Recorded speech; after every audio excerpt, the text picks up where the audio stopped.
Do you want to integrate icicles into your courses in interesting ways? Today, we'll talk about what icicles can do and show some examples of how to use them, starting right now.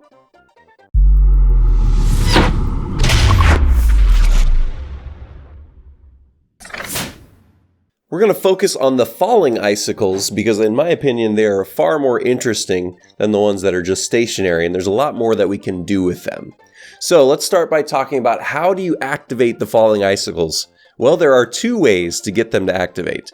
The first way is if you're underneath the icicle, get close to them. If you're 2 blocks away, they'll fall. If you're 4 blocks away, they'll start to wiggle. So if you start seeing them wiggle, but it doesn't fall, it means you're close, but not quite close enough to get them to fall down. If you get 2 blocks or closer, like directly underneath them, then it's going to start falling down.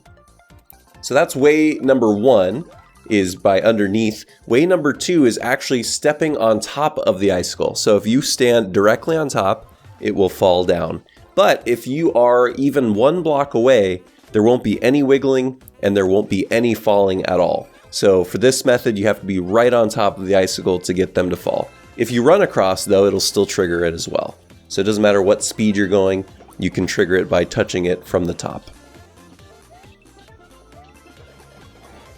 All right, now we know how to activate them. What can they do? Well, that is the eternal question. I think that there are 4 different categories for what icicles can do. The first category is they can trigger things. So, right here, we'll show you what they can trigger. Some examples would be a P-switch, POW block, on-off switches, and exclamation mark blocks in the 3D world style. So, as you see, we run across these icicles, and all of those things trigger at once. We've got the P-switch that activates, POW explodes, on-off switches change, and the exclamation mark block moves one of the blocks out. So it doesn't do it like a ground pound where it activates all of them. It only does 1 block at a time as if you were hitting it from underneath. Our second category of what icicles can do is they can open/activate blocks. So for question blocks or regular blocks, you can put items inside of them and it will activate those things as if you hit it with your head from the top.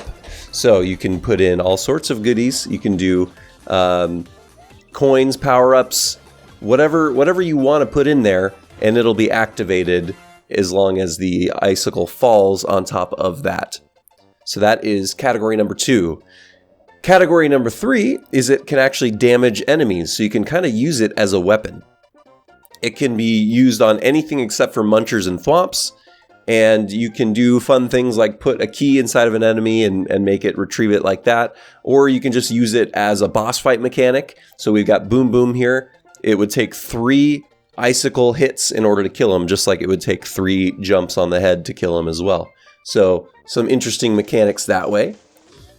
Our 4th category is that they can be used as a platform. So you can actually stand on top of the icicle and ride them down in order to get to the next area. So here we have just a short little maze where the player can stand on top of the icicle and descend into the next area. So by getting on top of the icicles, you're able to make your way down through the maze and retrieve that delicious 50 coin. Okay, we know the 4 categories of what they can do. We know how to activate them. Now let's see them in context. So this is a level that I've created, and I'll put the code in the description below. And I utilize 4 different puzzles that fit some of these categories and mixes up the way that you have to activate them. So we'll go over how I used all of these different things.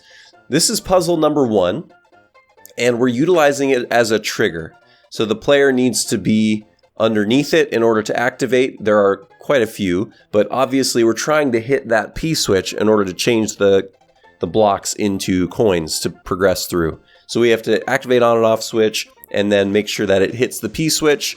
But also we have a little optional thing in here too with a 1-up inside of a question block. Now if the player hits it from underneath like they would want to do, the 1-up is going to be lost in the abyss of icicles and they're never going to be able to retrieve it. So what the player has to do is let the icicle trigger it from the top in order to get that 1-up.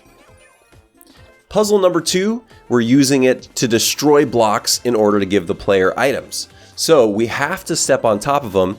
I made it so that we can't get close enough to trigger them from the side. You actually have to step on top in order to start destroying the blocks. Once you destroy the blocks blocking the pipe, now all of a sudden the player has items that they can use in order to complete the room.